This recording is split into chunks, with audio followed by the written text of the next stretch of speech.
Mother, your children, mother, your children are crying. Although it's Christmas again,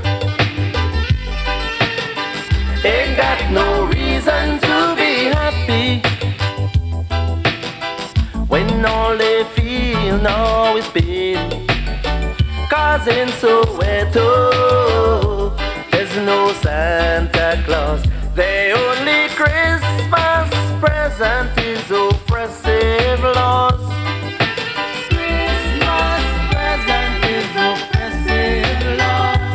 In South Africa, there's no Christmas tree. The only Christmas song is Let Freedom Be.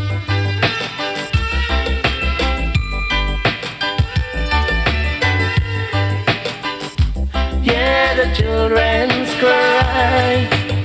Won't you listen now? Yeah, the children's cry. Won't you listen, people? Though it's Christmas time, there is torture in their eyes. Yeah, the children's cry. Oh, oh, oh, oh, yeah. Oh, oh, oh. Dear Santa, Christmas time again, and every little boy is far from presents and dream of happiness and joy.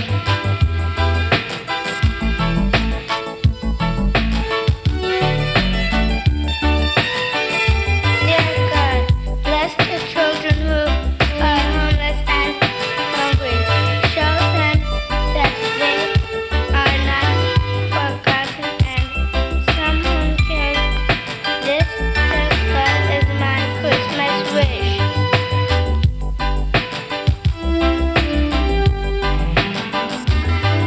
Dear Santa, is there anything that I can do to bring joy into the heart of Yeah, the children's cry. Oh, won't you listen now? Yeah, the children's cry. Though it's Christmas time, there is torture in their eyes. Yeah, the children's cry. Whoa, whoa, whoa, yeah. Mother, your children are hungry. They've got no food to eat.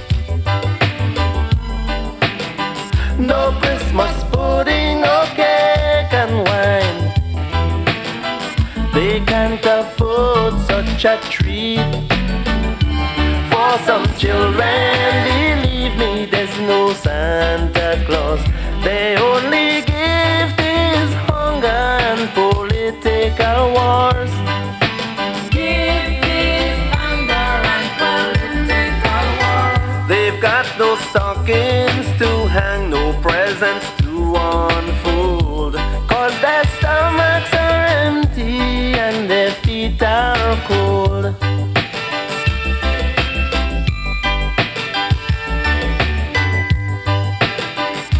Yeah, the children's cry. Won't you listen now?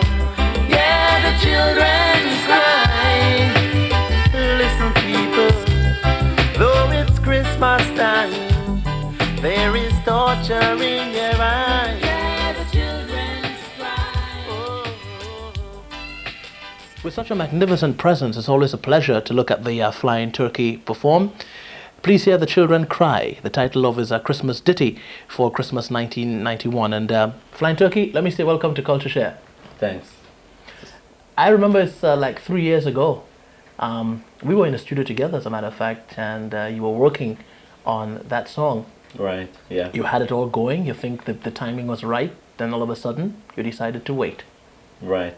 Yeah, well, because what happened 3 years ago, as you recall, I was going to record this song on a cassette and just, send it for the radio station to play. And the way the material was coming out, I was advised that no, it should be done, more properly, properly copywritten and published and that sort of thing. And that that led me to put it back into the closet. But I think, you know, it's time to get this material out because the world is changing, and this is social commentary, and the world is changing. It's time to get it out. Yes, because you didn't just sing about the jingle bells and the 12 days of Christmas, but you delved into a very deep-rooted social issue, poverty at Christmas. Is this something that you feel deep within your heart? Yeah, definitely. Because you see, I'll tell you why, right? We've grown into a society where we get mesmerized by Christmas. Christmas represents for us snow, Santa Claus, gifts, presents, happiness, and it's not really true. It's not really true. Okay. Now, okay, we in New York, we might see a couple of snowflakes, but in our indigenous culture back in Grenada, snow is irrelevant. It's not part of it. And on the question of economics, there are millions of children in the world who do not see presents, who do not wake up Christmas morning and say, this is a happy day, ho, ho, ho. You understand? Millions of children are going to wake up in Soweto on Christmas morning. On Christmas morning, there will be children on boats trying to flee from Haiti. It's not all fun and joy. So, and that's why I had to write this song. I did not write this song for any opportunistic reason to try to get money or anything. I wrote this song because I felt it. It's the same way I felt about songs like Black Child, Come Back to Roots. And you also had the opportunity, when you decide to do the tune again, to have it for wax, to work with one of Grenada's good sons, Derek Latouche, Yes, who is yes. making a good name for himself now as an arranger. Yeah, yeah. I was always looking forward to working with Derek Latouche. We both come from St. Paul's, for whatever it's worth, you know. But we played together a few years ago in a band called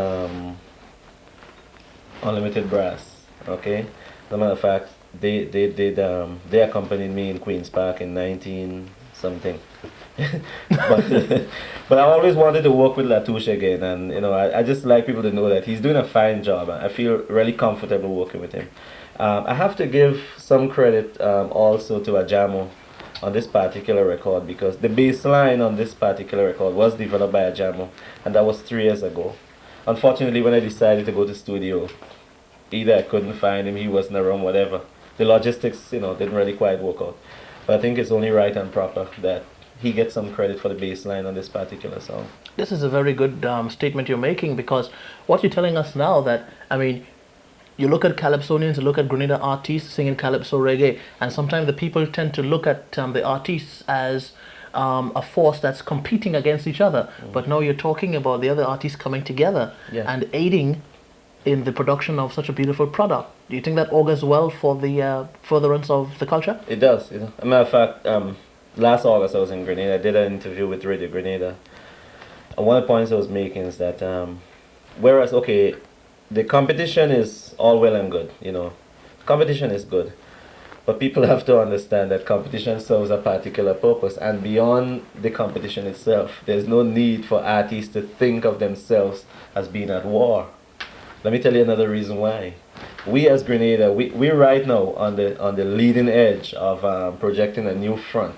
Okay, there's a force of Calypso and culture coming out of Grenada now, with people like Wizard and myself from the old school, and people like Inspector, Ajamo, Randy, Squeezy. Okay, it's a definite force. Okay, the thing is that we cannot afford to compete among ourselves in the outer world, because we all wave in the same flag. Okay, we all represent in the same country. What's the point of me trying to compete against Ajamo or Wizard for a spot in New York, when in the context of New York we are all identified as representing Grenada? You understand? So we have to understand that there has to be a distinction between the local competition, which is fine. It makes artists. But when you go abroad, you're projecting Grenada, you're waving the same flag. So competition at that point becomes unnecessary, irrelevant, and it could even destroy. Let's look at some history now. 4 times Calypso Monarch in Grenada. History. 3 consecutive years, Calypso Monarch in Grenada. History.